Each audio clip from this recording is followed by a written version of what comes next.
Ladies and gentlemen, welcome to yet another episode of It's Me Speaking to You. I am, as always, your ever-faithful host, Mr. Jeffrey Wilson, coming to you live and direct from the Gateway to the West, St. Louis, Missouri. And today, we have a hero of mine, ladies and gentlemen, an icon in the world of dance. We know him as a part of one of the most iconic breaking urban hip-hop films, the movie called Breakin. He was one of the stars. Michael Boogaloo Shrimp Chambers is about to come and blow our minds about how he got into the dance world, where it's going. Mr. Chambers, how are you doing today, sir? I'm doing very fine. I just want to just take this moment before we get ahead of ourselves to thank you for reaching out for me to be a part of your forum, Jeffrey.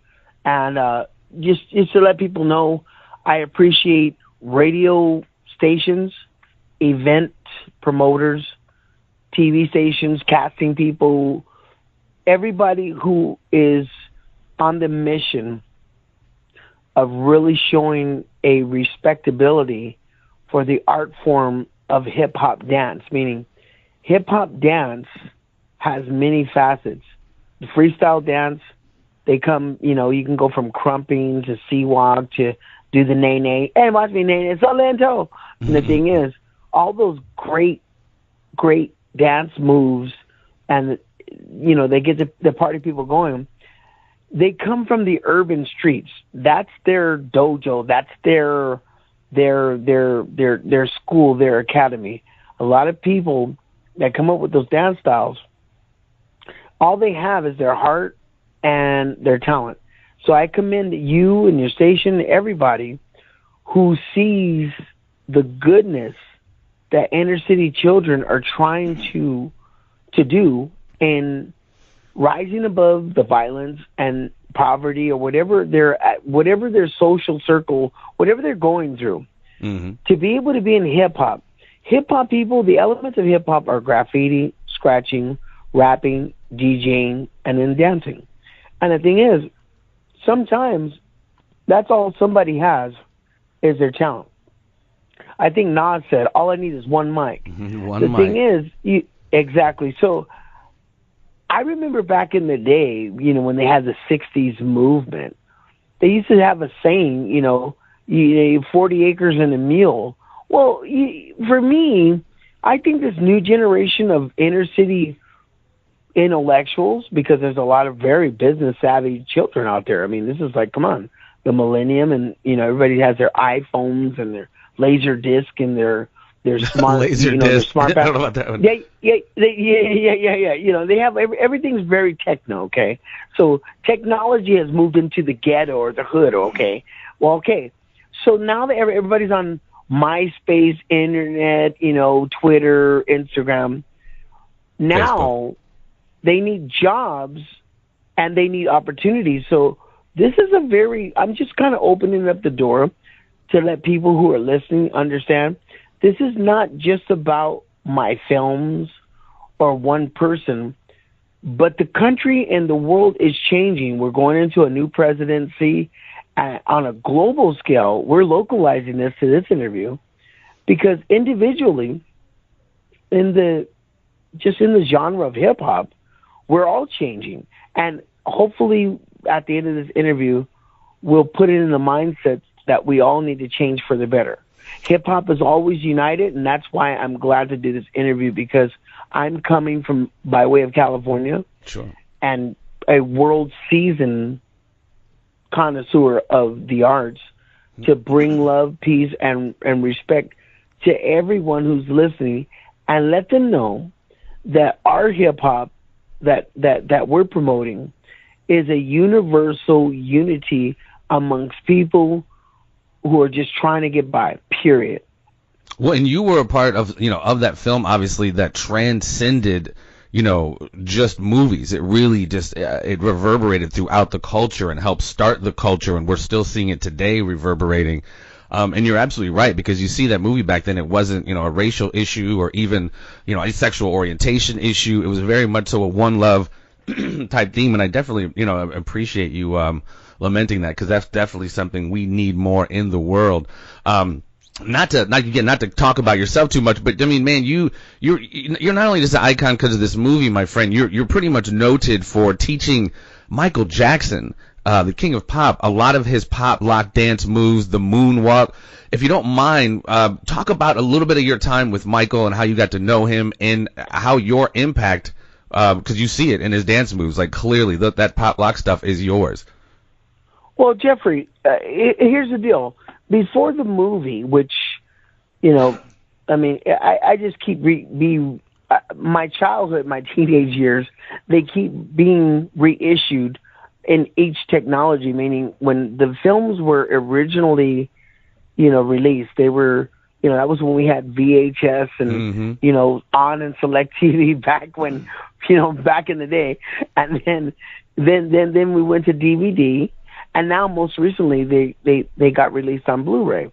So when my films and my body of work from 1984 got re-released in different formats, the only thing that's different that people don't get, when my films were released, they pigeonholed me as a 16-year-old kid on Venice Beach. And in a time frame, back in the 80s when we were kind of like new wave kind of Blaxican kind of yuppies. I mean, if you look at what we were, if you look at the images of my wardrobe, I was like a hip version of Revenge of the Nerds. Revenge of the Nerds, the movie with John, okay, those guys were technical. Those were techno geeks. Okay, and they dabbled into breakdancing and popping, but we were really technical. We were techno, hip hop, street kind of geeks. And I think it was totally different than Revenge of the Nerds because we were the real deal. We were not like faking the funk. Right. What we represented, a lot of people didn't know unless you came to California. If somebody came to California in the 80s, you would have gone to a gym and you would have seen an instructor with leg warmers and a bandana because Richard Simmons, Olivia Newton-John, Jane Fonda, everybody in Cali that made millions of dollars in exercise DVDs and in studio, in that form, everybody kind of like pretty much adapted to the end thing. That's what Hollywood and Cali is about. If it's hot, that's what you go to. So we were not riding on subway trains because we're not New York. Not that that's bad, but I think what happened, and I'll just use a quote from Ghostbusters, "Don't cross the streams." When hip-hop came out, no, it's very true. I use it often. When hip-hop became a global moniker, people started looking at images and thinking, okay, well, this is hip-hop. Well, I'm nothing. Turbo and Ozone and Breakin, the Breakin franchise, is nothing compared to the rap music or to any other separate entity in hip-hop. Hip-hop is a kind of like smorgasbord of all these different nationalities and different walks of life interpreting inner city life, and that's what the hip-hop elements are. You got people right now, let's say Pitbull. He's got a Miami vibe. Just give me he's like, I like to ride. I mean, Pitbull, he has that Miami sound, I know you want me. And it's very Latino, but he's kind of like your Ocean's 11 kind of Latino hip-hop guy. And then you got Wiz Khalifa and The Game, and then you got The Weeknd, and you got Bruno Mars, and you got you got even Angie Stone. She's hip hop, but she's soul hip hop. So my thing is, hip hop keeps evolving and changing because there's different people that interpret it. Our time, when the movie Breakin and Electric Boogaloo came out, we were honored to be able to have jobs to represent the underground hip-hop from the West Coast. The West Coast was not just Los Angeles. I'm talking from Richmond, Fillmore, San Francisco, the Bay Area, all the way down to San Diego. What hip-hop was on the West Coast had many dimensions. Let's just take, for instance, the people who came from the West Coast. Egyptian Lover, Uncle Jam's Army, Soul Train, Dr. Dre, and Snoop Dogg, just those people, they're all different. They are all different. Snoop Dogg, Dr. Dre, Ice Cube, they are all different than Egyptian Lover and the Wrecking Crew and George Clinton and the Funksters. My hip hop, before the man behind Turbo is on this interview, people don't really know what I had to do to become the character Turbo and what I've done after. The thing is, I was like a hip hop version of Bruce Lee, meaning Bruce Lee in martial arts, he said, I don't really have a style, I have a concept. But he grabbed this style and that style and this style, and it became one style, and they called it Jeet Kune Do. But even in his books, Bruce Lee said, look, this is just a philosophy, but adapt and make your own way. So Bruce Lee never said, I'm just Kung Fu. He just said, I am. It's very true. So with dance, I learned everything that I could, jazz, tap, ballet, everything. And I just said, I am. But I didn't really say it. I said, actually, I documented in 1990 my style. I called it liquid animation.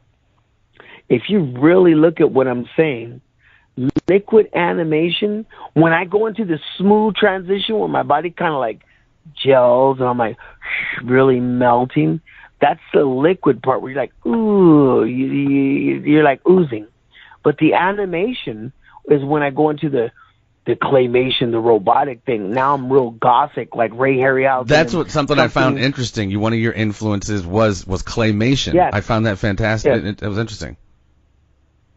Well, thank you. But my point is this. I was always on like a scientific journey of the anatomy behind dance. And the thing is, to be able to dance, you got to move your endoskeleton.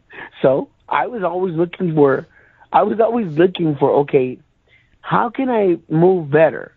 So I really love Stevie Wonder because my mother and father, they both had different catalogs of music. And growing up in the 70s, you had disco, Led Zeppelin, Van Halen, The Who, The Doors, The Beatniks, The Flower Children. Okay. So for me, I had a very diverse upbringing with music and the culture and the beatniks and the hippies and all. So in the 70s, when Parliament came out and Funkadelic and Jimi Hendrix and Sly and Family Stone and all these images were coming, the minute it became the music with electronic and real heavy synthesizer, that's when I started like really getting into science fiction. And I think most people who spent time watching television in the 70s, they can vouch for this. By the time I mastered my style, then I joined the union, Screen Actors Guild and Actors Federation for Television and Radio Artists, which now they're a merger, SAG and AFTRA are together. Mm-hmm. The thing is, when I joined that union, I was far from an extra or some background player. Mm-hmm. The thing is, now I was establishing myself as somebody to be reckoned with in the entertainment business. And the thing is, I grabbed anything and everything that was going to further, the stature of my style. And I did it. The thing is, back then, when I started doing music videos, my first music video was Lionel Richie's All Night Long. Remember that one? Second was Shaka Khan, I Feel For You. Third was the Gap Band's Party Train video. I think the fourth one was Stacy Q. Stacy Q's I'm Gonna Give You All My Love. And the list goes on. The thing is, I had a pretty heavy duty crash course in the business as a dancer, because all those artists that I mentioned, Shaka Khan, Lionel Richie, they all won awards those years, and I was featured in their videos. Mm-hmm. So I was actually riding on the coattails of greatness. Absolutely. before I went into the movie Breakin'. It's very true. So it would make sense. It makes all the sense in the world for anybody that cares, because a lot of people, if it's not in black and white or there's suspicion, they don't care about nothing. But you know what? I can't vouch for ignorance. The truth is there. The thing is, I was on a 9-month world tour with Lionel Richie. Not only did I do his video, which won awards, but for those people who don't know, Lionel Richie and Michael Jackson, they wrote "We Are the World." They wrote the song. For them to write the song, they had to have been spending time together. So the point is, I was on tour as a dancer with Lionel Richie, and Lionel Richie was not a dancer, but Michael Jackson was. At the end of that tour, Lionel goes, "Hey, man, you got to get with this guy. You got to see this guy. He's like a little Jackie Wilson." Michael's like, He's all, this is going to be a long journey, because the thing is, I was already a master at the art of freestyle dance. He looked at Soul Training. He looked at certain people through the years, and maybe he got this move and that move. You got to remember something. We're talking about, I got with Michael Jackson before he got into heavy industry and theatrical training, meaning Michael Jackson just did the choreography that his brothers did under the umbrella of Motown before I met him, meaning when I got with Michael Jackson, he was still doing Susan DePass, whatever Susan DePass from Motown, whatever she told the choreographers to teach the Jacksons. That's why the Jackson brothers knew their choreography. A, B, C, they had the same moves in the 70s. It's very true. And then Michael would break off, do his little spin. It was always the same thing. Mm-hmm. And the thing is, it's very true. When I got with him, I taught him how to solo dance, but not like James Brown and Jackie Wilson. That was the 70s and the 60s when he grew up. I hipped him to the way I was solo dancing, because I was the new solo guy on the map. You follow me? Oh, yeah. So the thing is, it's almost like, look, put it like this. There's not a lot of people who know who Jet Li is. Everybody looked at Jackie Chan and everybody looked at Bruce Lee and said, wow, these two Chinese guys are off the chain. But Jet Li was, and he's very under the radar. Now, if somebody had, Jet Li got into film, but if somebody got with a Shaolin master and they were just training underground, they would become a master, wouldn't they? So my point being, I was already a master at my art, and age had no bearing. Michael knew that. So I was training him to be the best freestyle dancer he could be, and I accomplished it. Oh, yeah. Because I didn't just show him one move, I showed him the art and the style. That's almost like, okay, somebody goes, then I got slapped by my neighbor. I got jumped by some. I need to learn how to fight. So they're like, okay, I got to go to karate school. Well, you can go to karate school, and there's a couple of students that beat you up in the school, and then the teacher slaps you, and you're like, what am I doing wrong? Teacher's all, you gotta learn how to protect yourself. So eventually, after years of paying dues and getting beat up, you get a black belt. But it's a lot of pain. Here comes the pain. There's a lot of pain that comes with that belt, but at least you got a belt. So my point is this, and I have to laugh, this is funny. Michael Jackson, when you say you teach somebody, the teacher has to teach the student and see what works and what doesn't. Mm-hmm. So if you look at Michael Jackson's style, when he just solo danced without choreography, I accomplished what our sessions were. My main mission was to teach Michael Joseph Jackson how to hold his own without any choreography, and I did it. And the thing is, he always knew jazz and tap and all this because he's always done choreography. Mm-hmm. But a soloist is a lot greater than a chorus line. Because every great soloist, Fred Astaire, Gene Kelly, Bob Fosse, and the list goes on, became great and they held their own without a whole bunch of people.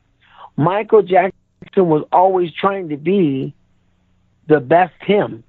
If he wasn't, then he would have still just been the Jackson 5. Right. But it was not, it's very true.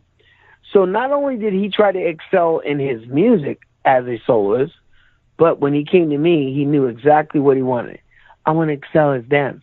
And the thing is, in the 80s, he was so smart. Breakdancing, Flashdance, our movies was getting like huge, millions of followers around the world. Well, we didn't have the money that Michael had. So the thing is, when he sang his songs, the songs were there, but when he performed, it was over. See, because now he became the poster child for dance without even saying it. When that man went on stage and he did a video, he made sure to do a little jazz, a little tap, and a lot of our art form so that breakdancers and poppers would have jobs. If people couldn't afford Michael Jackson, like, I want somebody that looks like him. I want that moonwalk. I want more. So he opened up a lot of doors, and I'm just glad that I was a part of it, and I wasn't a whistleblower at the time. 9 times out of 10, when people do stuff for people, they toot their horn, and it really comes from a place of ego. Well, things started coming out as far as my contribution to Michael when he passed away, which for me, it carries more merit. You know what I'm saying? Yeah, absolutely.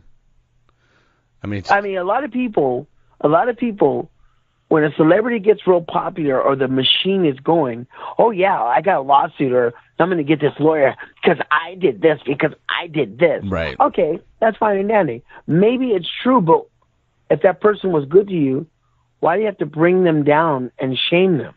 For me, Michael Jackson, when he was alive, we knew what we knew, but I wasn't, you know what? I'm not that rich, but I have a lot of heart. Right. I was not going to go, I'm not on file as one of the guys that made a lawsuit against the Jacksons and did this or whatever. Sure. There's no record that says I ever came up against that enterprise. And the thing is, the appropriate time when I chose to disclose and discuss these matters pertaining to Mr. Jackson was after he passed away. See, because when he passed away, now a whole new generation of people were like, oh, Michael Jackson, he's a pedophile. It's like he has new accusers. Yeah. Forget his talent, forget all the greatness, that guy's a pervert. And the thing is, that kills me because there's people in government office positions and civil offices, and they've done a lot for community and taxes or whatever, and something may have happened that have been a misunderstanding, but the public will crucify them. Well, no. Right. Yeah, I heard from somebody that, that this person, you know what I'm saying? It's easy to believe the negative like stuff. And then that winds up, like you said, defining the legacy as opposed to the music. Yes. Let's look at police officers. Just because the situation happened with Zimmerman and Trayvon Martin, that does not affect people that are allowed to have registered guns and that fear for their safety. I mean, in my eyes. Sure. That was an incident. We weren't there. Something happened, but they just keep crucifying the situation. But look, on the flip side, the Rodney King thing, everybody's like, oh, man, no police. Oh, man, Simi Valley. Man, Simi Valley is a bunch of cowboys and ranchers and people who are like kind of like retired. They're not racist. I mean, they just are just different than the city. But when Rodney King got beat up, oh, man, the police hate black people. And then they started a riot, and a lot of people lost their lives. And a lot of those officers lost jobs and their reputation. Well, check this out. At the end of all that crap, the poor guy ended up passing away dead in a pool, and he squandered his millions of dollars on recording studios and his lifestyle. My whole thing is this. For everybody that points a finger, there's probably 3 pointing back at you. Absolutely. So a lot of people will pull the race card and say, oh, man, see this case? Because it's got a lot of attention. Everybody's tuning in. And they'll say, okay, well, the police. But guess what? Unless they have the facts, unless they are the judge and the jury, nobody will know. So for me... Well, in the case of Rodney King, it was a little different. It was on video, and, I mean, it was pretty clear that they exceeded their mandate as far as restraining. Yeah, no, they don't know. There's no. Please don't get me wrong. They did. They were very passionate about really beating that man. But what I heard was he was not going down because he was high as a kite on PCP. Yeah. And as big as that man was, those guys were fearing for their lives because he kept getting up. The thing is, if somebody says stay down and they've already tased you, you stay down. But if you're on PCP, there's people right now, there's a drug right now where there's people that are cannibals. They'll eat your face. The flocker or whatever it is. Substance, I don't know, but my point is this. I think a lot of those police officers, they're family men just like me and you. And the thing is, they got to make decisions so they can go home. I understand. But they're dealing with probably people under the influence. People are under the influence and maybe demon possessed. The thing is, I'm like this, man. I would just put myself in their shoes. If somebody's trying to reach for my eyeballs and snatch my face off and bite my ears or kill me, and I've got something on me to restrain them, I'm gonna do it. And the thing is, I think that whole Rodney King case got very distorted because he got pulled over for a reason, but when they realized how big that guy was and he was not going down and not compliant, I think they called for a lot of backup to take a giant down, and the giant wasn't going down because the giant was on PCP and the giant was going to bring the pain. Right. So let's get off that because guess what? He's not here, but yet we still have this blaming of he said, she said. My whole thing, back to hip-hop, there's still people that are blaming me and Ozone for the problems in hip-hop. There's gangster hip-hop people, and there's people who want to keep it dirty and the shooting and the Tupac and the nasty hip-hop. They call us sellouts.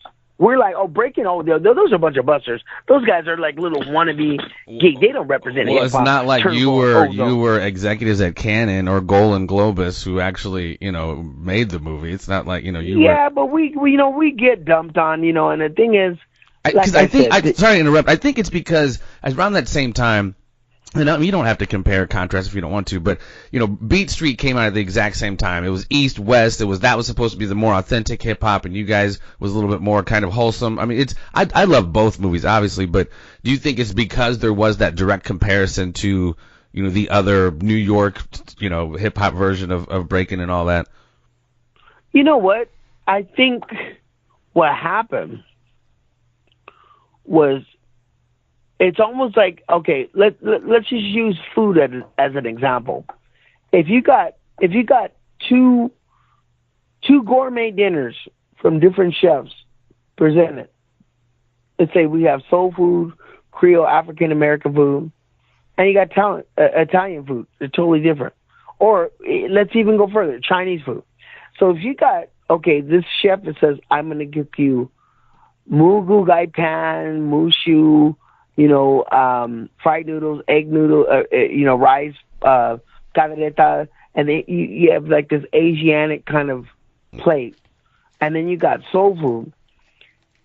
I think it's up to the individual that tastes it to make the decision. True. And what happens is there's going to be people who don't like soul food. I want the Asian stuff. I don't like it. And there's going to be people who love the, vice versa. My point is this. That's true. When Beat Street and our films came out, people that liked hip-hop, they said, you know what?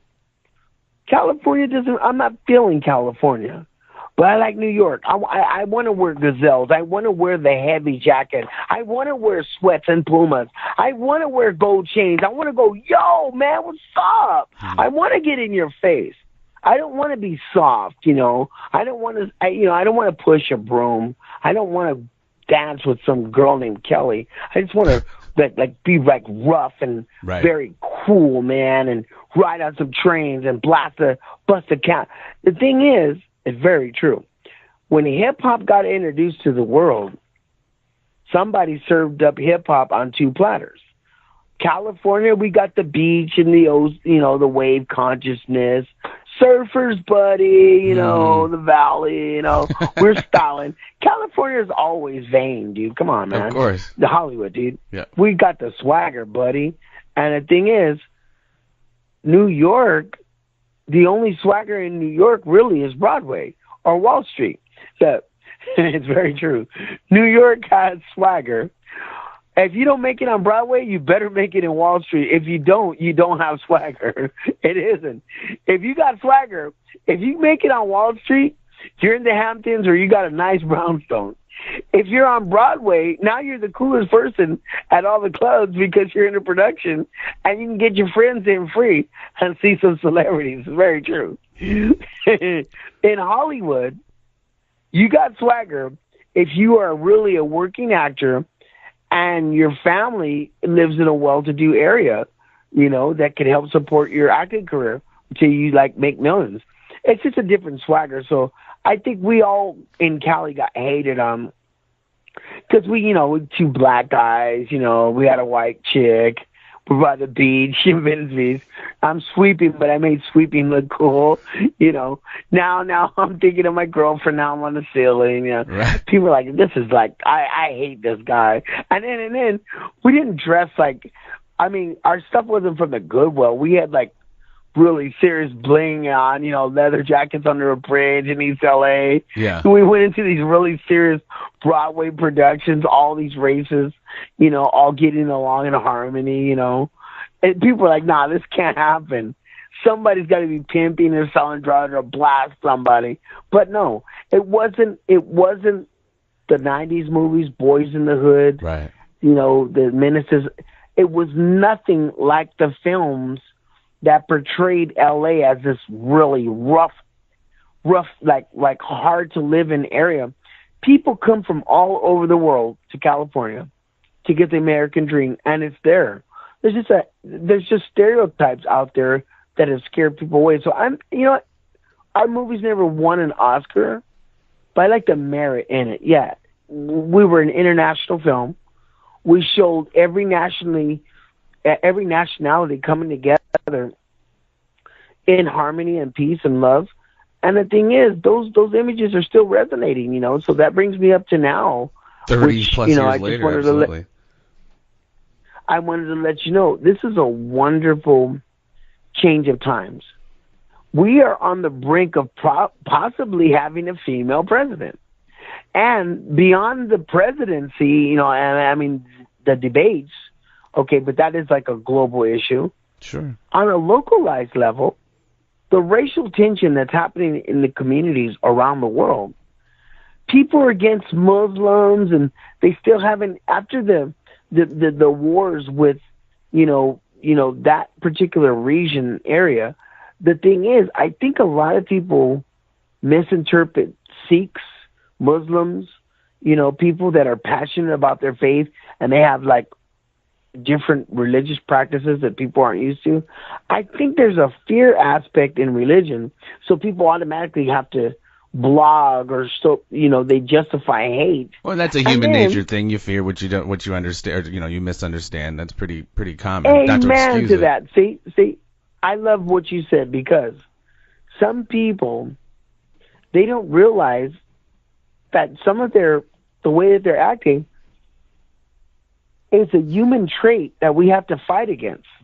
See, or else we're going to repeat history. Mm-hmm. See, sometimes people, at many wars, when they were evaluated, were just kind of they could have been a lot better, but once the military said, I'm going to go and do this, some of those soldiers said, I'm as afraid as hell, I got to do my thing. This is for my land. I got to do it. So in that sense, I think we all need to reevaluate this fear aspect, and everybody needs to earn respect before you get trust. Meaning, right now, like with the police issue and the citizens, I really think that the citizens need to earn merit with the police, and the police need to feel that the citizens are not going to hurt them, and there will be some sort of mediation, because the tension is just too great. As far as the racial issue, with the blacks and the other people who are passionate about the politics, I just think that everybody that has a neighbor of different color, they just need to just kind of like introduce themselves and and each state let each race know, you don't have to fear me, because eventually I'll be your brother, but just allow me to show myself. Right. Well, divide and conquer, you're right, is in full effect. Yes. They're at each other's throat, and like you said, racially, ethnically, religiously, it's pretty bad right now. It's sad to see. Well, but Jeffrey, yeah. I think if we, through dance and music, and it all ties in with the films, I think the directors of my films, Breakin and Electric Boogaloo, they were from Israel. Mm-hmm. Shalom, Hava, Nagila. They looked at breakdancing and what the inner city kids were doing. They were like, look at these guys. They're not shooting, they're loving each other. So they took a chance on making a film. And it's a dream, because right now there's a lot of races that are at war. But like you said, kudos to them, and you can't really overlook that statement. Kudos to the Cannon and Golden Globus for taking a risk. Yeah. Now we know Breakin is a huge commodity, but they took a risk on a very unestablished commodity at that point. Yeah, and it definitely paid off. Exactly. And you know what? I think. Well, I spent time with a lot of the people on the production. A lot of those people, they were from Israel. A lot of Israelis are people of faith, meaning they believe in the Hebrew and the Greek scriptures. Actually, the Christians have been getting a bad rap. Christians respect a lot of other religions. If it's in the Bible and if it's correct, then you got a friend, and they will definitely back you up. But a lot of Christians will defend what the meaning of those proverbs and the Bibles are. Mm-hmm. So the thing is, I was fortunate enough to do 2 films with an all Israeli production. So they just pretty much came from Tel Aviv and Jerusalem, and so a lot of the cast, a lot of the production people, they were really hardcore and very religious. So I was very honored, bro, because at the end of the day, that movie was an interpretation of how Europeans, people from overseas, seen the inner city kids dancing, and it was a fantasy. And that's really cool, because I think right now a lot of young kids are dancing, and they're looking at some of the reality shows. Some of the reality shows are promoting a lifestyle that's not really constructive for families. Well, and Breakin' when too, it comes to dance, it doesn't. Breakin' 2 doesn't kind of get as much kudos as Breakin', but again, it was very fortuitous on their part, because they were talking about the same thing that's going on everywhere: gentrification in different inner city neighborhoods. That's what was going on. They wanted to develop a supermarket or whatever and knock down Miracle's inner city program, which happens and did happen all throughout the 80s. I love what you brought up, because not that long ago, our mayor, Eric Garcetti, our mayor of Los Angeles, Eric Garcetti, he had to literally you gotta really understand the tone. Los Angeles was under attack by a plague with citizens and police. People just said, okay, you know what, after the Trayvon Martin thing, police are just bad people. Well, through all that stuff, Eric, who doesn't carry a gun, he's the mayor, right? He's like, okay, I need to do something. Big kudos to our mayor. This guy, he goes to the neighborhood.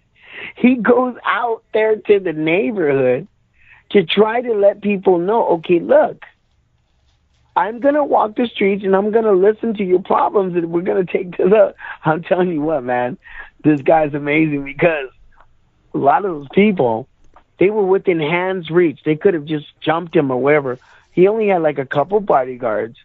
But the thing is, our mayor was like, okay, we need to do something. And he came down to Skid Row.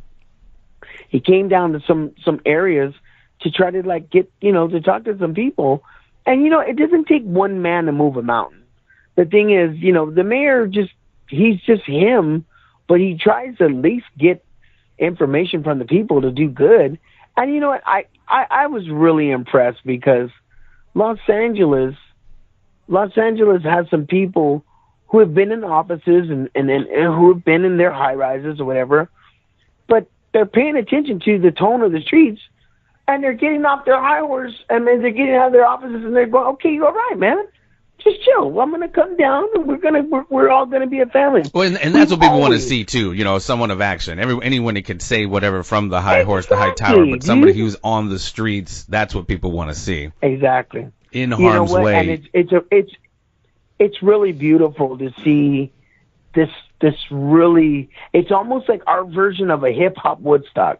It seems like everybody now, we're turning into the new beatniks, the new flower children of this decade, because if you remember the 60s, there was like anarchy back then. And, you had these people, they had their little communes, and like, all we were saying, and give you a piece of chance. And people were just like, hey, you know what? I'm going to make songs about it. I mean, it was a consciousness.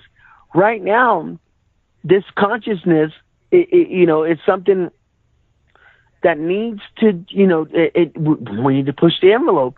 That's why I'm taking this interview, because I'm at the point in my life where, we passed the 80s, we passed the 90s. Now, we're in another realm, and children and kids, they're looking at us, the adults, the mothers, the fathers of their generation, and they look at us like we're like imbeciles, like we're stupid. They look at the debates, and for a child, he's like, this is the best you guys have to offer? Really? It's like, really? Exactly. Look at the arguing. Hillary is a woman, Donald is a man, and this is what they have to look forward to representing the country and to leading a world that they're going to grow up in.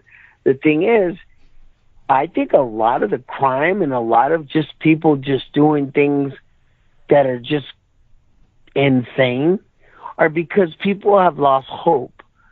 For me, to be able to do an interview now and to bridge the gap between adults, grandparents, parents, and young kids and college students, I feel that they need solid food in this sense. They need to understand that no matter what's going on in the world, they are the ones that can make their own change in their own world. We all have... Be the change you want to see in the world, like Gandhi said. Wonderful set. Be the change that you want. Yeah. Be the change. Instead of looking at answers and looking for someone else to change you. Yeah. Be the change.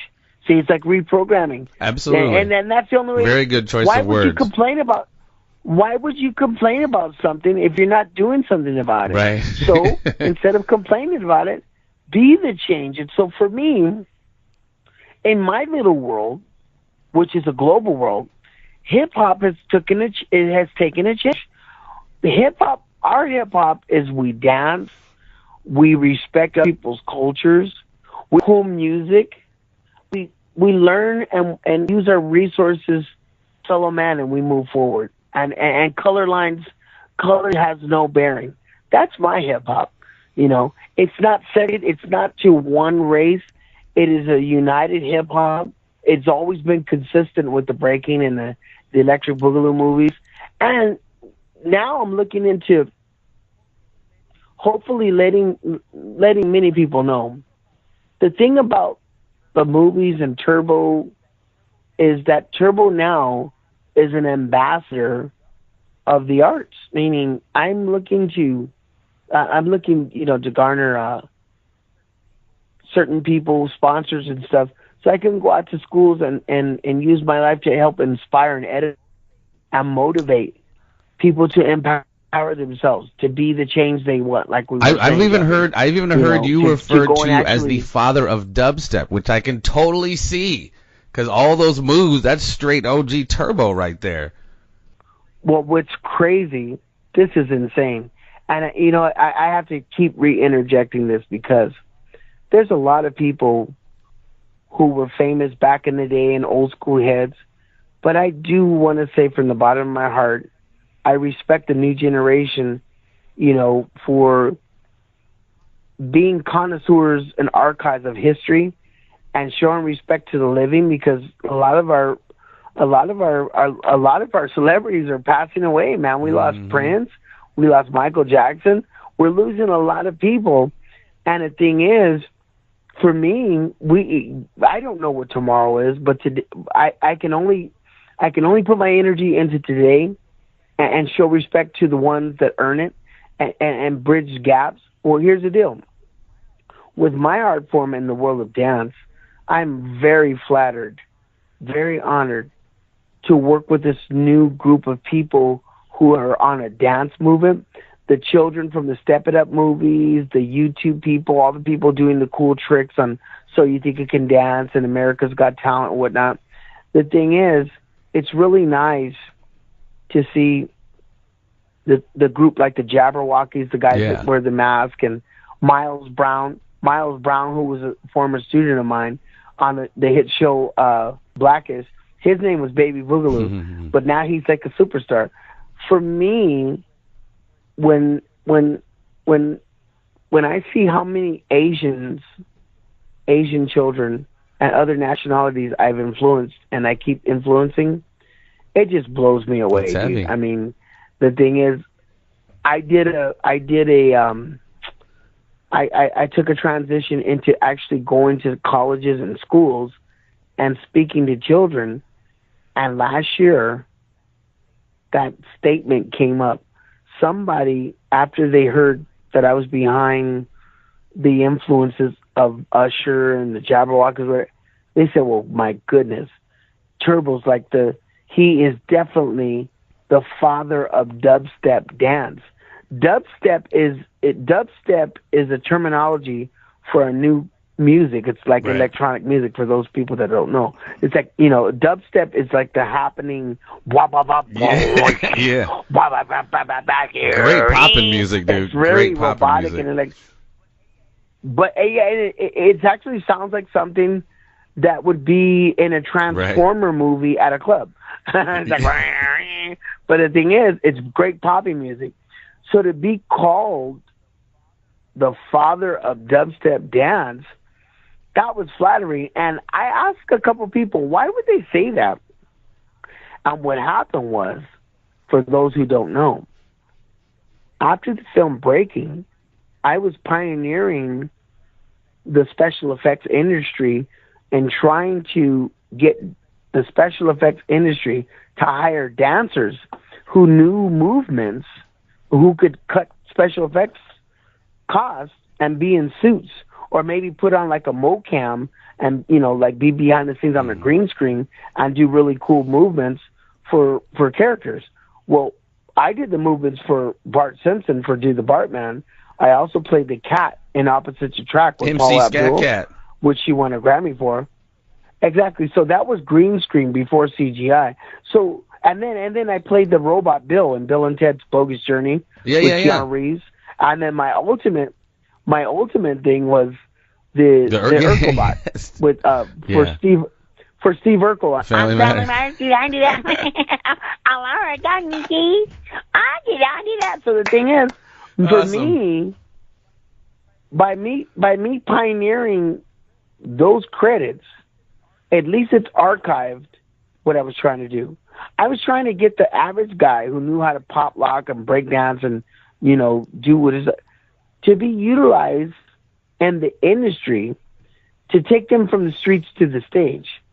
So I really am honored to have that title as the father of dubstep dance, because lately, recently in recent years, I've done guest spots on Steve Harvey, and I've been to certain events with some of the current dancers who have paid homage to me as giving them the foundation for them to grow, and this dance style is growing. I mean, the Step It Up movies were then, but now we still have like great artists coming out doing wild spots on commercials and YouTube and whatnot. And I'm very honored that people are realizing who the man behind the broom was. Well, I thank you for taking the time, seriously, because you have made such an indelible mark on this thing we know as dance and hip hop. It's good that you take this time to come to maybe not the hugest show in the world, but to maybe educate this audience and hopefully reverberate to other audience that, like I said, you were a pioneer. You weren't just, you didn't just pop up overnight. You've been at this for a long time and have influenced a lot of what we know as the hip hop generation. Yeah, I think one of my coolest worded awards was the one that I got from Miami. I'm going to read it to you because my eyesight's kind of bad. I got an award from Miami. Miami had like an international breakdance contest. It said, in honor of Boogaloo Shrimp, Michael Chambers, Boogaloo Shrimp, which is my Screen Actors Guild name, for your contribution to the pro-am and hip-hop culture. For real. That's like, I mean, my contribution to hip-hop culture, that surpasses one step. Or a song, moonwalk. Even. That's kind of like huge. You know what I'm saying? And the thing is, hopefully, someday, somehow, I will become the Michael Jordan or the Charles Barkley of hip hop dance, where I'm able to do commentaries on the trends or the next thing that's coming. You ever see like ex-boxers and people who are not playing on the courts, but they're still associated with the game? My whole thing is, I want to be that NBA commentary of dance where people know me as, okay, you know what? I'm the I'm the guy that was the You should Hall of holler at one of Famer, the, so you think you can dance, one of those judges. They got like 3 or 4 on that. You'd be perfect for something like that. Well, you know what? I think it takes a community to raise a child. Meaning, the thing is, I'm still an artist, and like every artist, unless you have other people raising awareness of you, sometimes you get by with a little help of your friends. So that's another reason. I mean, I'm being very humble these days. An artist like me, I rely on the business savvy and the techno savvy people who know the ins and outs of public relations to merge with me and to help me get to my next plateau. I mean, don't get me wrong, I'm not sitting around whatsoever waiting on a handout, but when I make mergers and when I seek doing new business ventures, my whole thing is to edify, inspire, and to continue the journey I've been on as an artist, period. With that being, technology and everything else and the resources I'm seeking. So if somebody has those within their reach, I'm more than willing to listen. Obviously, I'm not your manager, you're a creative director, but I had on Timok, the guy who played Bruce Leroy in The Last Dragon. Very similar, indelible mark on the industry. He's, came on my show to promote his book, which has taken him pretty much all over the world. Something to maybe look into, write a book, and then go on a nice little book tour, which will also, create more of a buzz. Yeah, you know what? I've heard that from a few people, and this is very interesting.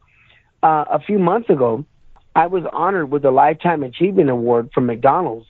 The McDonald's franchise has a entity. It's a dance entity called. It's a division of McDonald's.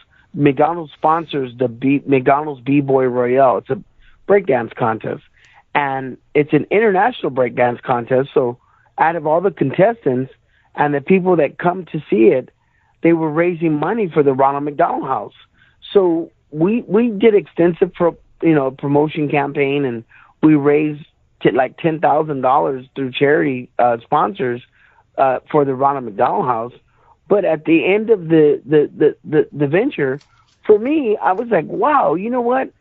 I really want people to realize that I am not just like making appearances in conjunction with just the movie, that I'm open to do guest speaking and help do charities and hosting and help motivate, you know. So I want that I want that word out there for people, that if they want to know about bookings or want to get a hold of me. And something whatever, else I noticed I'm in the old show prep, I things. mean, you're obviously a jack of many trades, and something you branched out to outside of just the dancing was acting, and you produced and you made a James Brown movie where you played James Brown. You want to speak about that a little bit? Wow, dude, Jeffrey, you're killing me. I love it.